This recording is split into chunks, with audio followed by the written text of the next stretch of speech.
Hi hello ನಮಸ್ಕಾರ welcome back to my YouTube channel. ಅರೆ ಅರೆ ಏನಿದು ಹೊಸ ದಾಳಿ ಎದೆಯಲಿ ಕಾದಾಟ. ಇವತ್ತು ಗುರುವಾರ ಆಸ್ ಯೂಶುವಲ್ ನಮ್ಮ ಮನೇಲಿ ರಾಯರ ಪೂಜೆ ಆಗುತ್ತೆ. ಆಮೇಲೆ ನಾಗರ ಅಮಾವಾಸ್ಯೆ ಕೂಡ ಆಷಾಢದ ಕೊನೆ ದಿನ, ಇನ್ನೇನು ಶ್ರಾವಣ ಸ್ಟಾರ್ಟ್ ಆಗುತ್ತೆ. ಸೊ ನಾಗರ ಅಮಾವಾಸ್ಯೆ ಆಗೋದ್ರಿಂದ ನಾನು ನಾಗಪ್ಪನ ಬಿಡಿಸಿದ್ದೆ.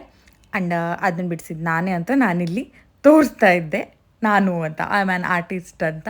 ಎಲ್ಲ ಕೆಲಸ ಎಲ್ಲ ಮುಗಿಸಿ ನಾನು ಎಲೆ ಹರ್ಕೊಂಡು, ವೀಳ್ಯದೆಲೆ ಮತ್ತು ಹೂಗಳನ್ನೆಲ್ಲ ಹರ್ಕೊಂಡು ಪೂಜೆ ಕೂಡ ಸ್ಟಾರ್ಟ್ ಮಾಡಿದೆ. ಹೂ ತೊಗೊಂಬಂದು ಬೇಗ ಪೂಜೆ ಆಗಿದ್ದರಿಂದ ಅಲಂಕಾರ ಬೇಗ ಆಯಿತು.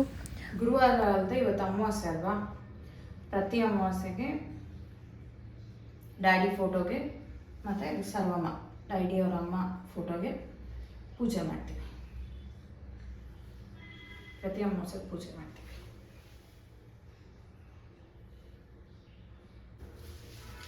ನಮ್ಮ ಡ್ಯಾಡಿಗೆ ಪ್ರತಿ ಅಮಾವಾಸ್ಯೆಗೆ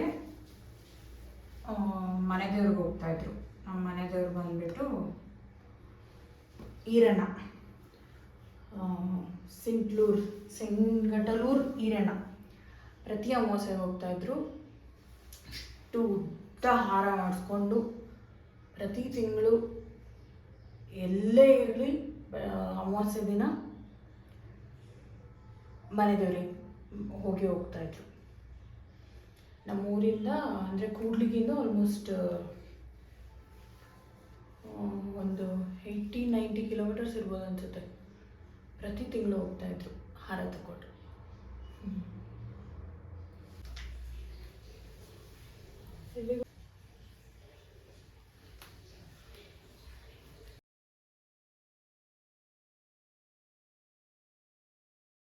ಡ್ಯಾಡಿ ಫೋಟೋಗೂ ಮತ್ತು ಅಜ್ಜಿ ಫೋಟೋಗೂ ಹಾರ ಎಲ್ಲ ಹಾಕಿ ಪೂಜೆ ಎಲ್ಲ ಮಾಡಿ ಇಟ್ಟೆ. ಆಮೇಲೆ ಪೂಜೆ ಎಲ್ಲ ಆಗಿತ್ತು. ನಂದು ದೀಪ ಒಂದು ಹಚ್ಚಬೇಕಿತ್ತು, ದೀಪ ಹಚ್ಚಿ ಉದ್ದಿನ ಕಡ್ಡಿ ಬೆಳಗಬೇಕಿತ್ತು. ಬಟ್ ನೈವೇದ್ಯ ಆಗಿರಲಿಲ್ಲ, ಅಮ್ಮ ಇನ್ನೂ ಪ್ರಸಾದ ಮಾಡ್ತಾಯಿದ್ರು. ಇವತ್ತು ನೀರು ಬಿಟ್ಟಿದ್ರು ಅನ್ನೋ ಕಾರಣಕ್ಕೆ ನೀರು ಬಂದಿತ್ತು ಇವತ್ತು. ಆ ರೀಸನ್ಗೆ ಕೆಲಸ ಸ್ವಲ್ಪ ಲೇಟ್ ಆಯಿತು, ಪೂಜೆ ಕೂಡ ಲೇಟ್ ಆಯಿತು.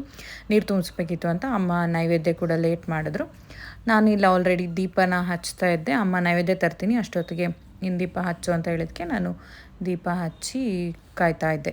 ನೈವೇದ್ಯಕ್ಕೆ ನನ್ನಮ್ಮ ಹುಗ್ಗಿ ಹಾಲು ಹಾಕ್ಬೇಕಾ ಇದಕ್ಕೆ? ಪುಳಿಯೋಗರೆ ಮಾಡ್ತಾ ಇದ್ದಾರೆ. ಪುಳಿಯೋಗರೆ ಯಾರಿಗೆ ಸೀರೆ ಚೆನ್ನಾಗಾಗಿದೆ ಕಮೆಂಟ್ ಮಾಡಿ. ಫ್ಯಾಷನ್ ಶೋ ಮಾಡಿ ಸಾಕು. ನೈವೇದ್ಯ ರೆಡಿ. ನನ್ನಮ್ಮ ನೋಡಿ ಫುಲ್ ಮಿಸ್ತಾ ಇದ್ದಾರೆ. ಏನು ಮಮ್ಮಿ? ನೈವೇದ್ಯಕ್ಕೆ ಅಮ್ಮ ಪುಳಿಯೋಗರೆ ಮತ್ತು ಹುಗ್ಗಿ, ಗೋಧಿ ನುಚ್ಚಿನ ಹುಗ್ಗಿ ಮಾಡಿದರು. ನೈವೇದ್ಯ ಎಲ್ಲ ಪ್ರಸಾದ ಎಲ್ಲ ಇಟ್ಬಿಟ್ಟು ಅಮ್ಮ ಕಾಯಿ ಹೊಡ್ಕೊಬರಕ್ಕೆ ಹೇಳಿದ್ರು. ಕಾಯಿ ಹೊಡ್ಕೊಂಡು ಬಂದೆ. ಈ ರೀತಿ ಕರೆಕ್ಟಾಗಿ ಕಾಯಿ ಹೊಡೆಯೋದು ಕೂಡ ಆರ್ಟ್ ಗೈಸ್.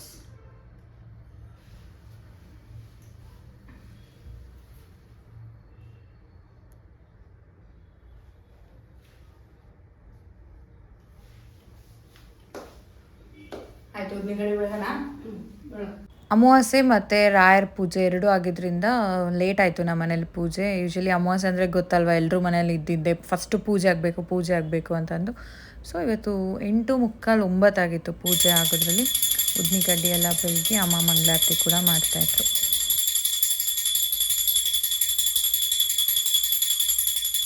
ಮಂಗಳಾರತಿ ಆಯಿತು, ನಾನು ಮಂಗಳಾರತಿ ತೊಗೊಂಡೆ.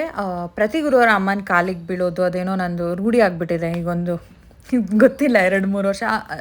ಅದನ್ನೋದಕ್ಕಿಂತ ಆಚೆ ಹೋಗ್ಬೇಕಾದ್ರೆ ಅಮ್ಮನ ಕಾಲಿಗೆ ಬಿದ್ದರೆ ನಾನು ಹೋಗ್ತೀನಿ.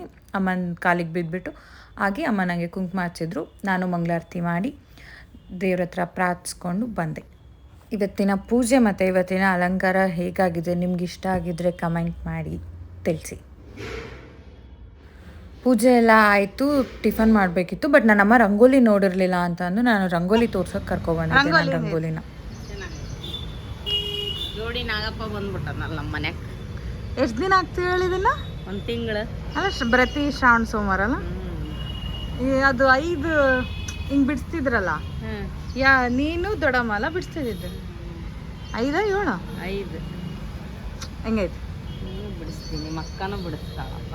ಹೌದು ಬಿಡು. ಆ ರಂಗೋಲಿ ಏನಿದೆ, ನನ್ನ ದೊಡ್ಡಮ್ಮ ತುಂಬ ಚೆನ್ನಾಗಿ ಆಗ್ತಾಯಿದ್ರು. ಜಾಯಿಂಟ್ ಫ್ಯಾಮಿಲಿಲಿ ಇರ್ತಾ ಈ ನಾಗರ ಪಂಚಮಿ ಟೈಮಲ್ಲಿ ನಾನು ಜಸ್ಟ್ ನಾಗಪ್ಪ ನಾಗಮ್ಮನ ಬಿಡಿಸಿದ್ದೀನಿ. ಅವರು ನಾಗಪ್ಪ ನಾಗಮ್ಮನ ರಿಲೇಟಿವ್ಸ್ ಎಲ್ಲರೂ ಬರ್ತಾಯಿದ್ರು. ಒಂದು 5-6 ಹಿಂಗೆ ಫುಲ್ ಬಿಡಿಸ್ತಾಯಿದ್ರು. ನನ್ನ ಅಮ್ಮನೂ ಬಿಡಿಸ್ತಾರೆ. ಆ ರಂಗೋಲಿ ತುಂಬ ಚೆನ್ನಾಗಿರ್ತಾಯಿತ್ತು. ಅಕಸ್ಮಾತ್ ನನ್ನಮ್ಮ ಹಾಕಿದರೆ ನೆಕ್ಸ್ಟ್ ವೀಕಲ್ಲಿ ನಿಮ್ಗೆ ಆ ರಂಗೋಲಿ ತೋರಿಸ್ತೀನಿ. ಅಷ್ಟೇ. ಪೂಜೆ ಎಲ್ಲ ಆಯಿತು. ಟಿಫನ್ ಮಾಡಬೇಕು ಬೆಳಿಗ್ಗೆ. ನಮ್ಮ ಮನೇಲಿ ಜೋಕಾಲಿ ಇದೆ ಗೈಸ್. ಕೆಲಸ ಎಲ್ಲ ಆಯಿತು. ಸೊ ಜೋಕಾಲಿಲಿ ಆಡ್ತಾ ನಾಗರ ಪಂಚಮಿಲೆಲ್ಲ ಮಮ್ಮಿ ಜೋಕಾಲಿ ಕಟ್ಟೋದು. ಹೌದು, ನಮ್ಮೂರಲ್ಲೆಲ್ಲ ನಮ್ಮ ಮನೇಲಿ ಕಟ್ತಾ ಇರಲಿಲ್ಲ. ನಮ್ಮ ಎದುರುಗಡೆ ಮನೇಲಿ ಮಲೇಶ್ ಅಜ್ಜ ಆಗ್ತಾಯಿದ್ರು. ಅವ್ರ ಮನೇಲಿ ಕಟ್ತಾಯಿದ್ರು. ಅವ್ರ ಮನೇಲಿ ಹೋಗಿ ಆಡ್ತಾಯಿದ್ವಿ ಅಲ್ಲ ಮಮ್ಮಿ. ನಾವು ಡೋರ್ಗೆ ಕಟ್ತಾಯಿದ್ರು. ಜಯಣ್ಣ ಕಟ್ಬಿಡ್ತಿದ್ದ. ಅವ್ರ ಮನೇಲಿ ಹೋಗಿ ಫುಲ್ ಜೋಕಾಲಿ, ನಾಗರ ಪಂಚಮಿ ಟೈಮಲ್ಲಿ ಜೋಕಾಲಿ ಆಡ್ತಾಯಿದ್ವಿ. ಮತ್ತೇನು ಮಮ್ಮಿ ಅದೇನು ಕೊಬ್ಬರಿ ಹಿಂಗೆ ಮುರಿಯೋದು. ಕೊಬ್ಬರಿ ಮುರಿಯೋದು. ಲಡ್ರಕಿಂಗ್ ಅನ್ನೋದು. ಚೆನ್ನಾಗಿದೆ ನಮ್ಮದು ಉತ್ತರ ಕರ್ನಾಟಕ ಹಬ್ಬಗಳೆಲ್ಲ. ಓಕೆ ಗೈಸ್, ಟೈಮ್ ಆಗಿದೆ, ಹೋಗೋಣ. ಅಮಾವಾಸ್ಯೆ ಎಲ್ಲ ಬಂದುಬಿಟ್ರೆ ಫುಲ್ ಕೆಲಸ ನಮ್ಮ ಮನೇಲಿ. ಹೆಂಗೆ ಅಂದರೆ ದೇವ್ರನ್ನೆಲ್ಲ ಕ್ಲೀನ್ ಮಾಡಬೇಕು, ದೇವ್ರ ಮನೆ ಕ್ಲೀನ್ ಮಾಡಬೇಕು, ಪೂಜೆ ಮಾಡೋದೇ ಇಡೀ ದಿನ ಆಗಿರುತ್ತೆ ಅಷ್ಟೇ. ಇವತ್ತು ಗುರುವಾರ ಮತ್ತು ಅಮಾವಾಸ್ಯೆ ಒಂದೇ ದಿನ ಬಂದಿರೋದ್ರಿಂದ ಸ್ವಲ್ಪ ಚಲೋ ಆಯಿತು. ಏನೋ ಗೊತ್ತಿಲ್ಲ, ಚೆನ್ನಾಗಾಯಿತು. ಪೂಜೆ ಎಲ್ಲ ಆಯಿತು. ಟಿಫನ್ ಮಾಡಬೇಕು, ಟೈಮ್ ಆಗಿದೆ, ಆಫೀಸ್ಗೆ ಹೋಗಬೇಕು ಅಷ್ಟೇ.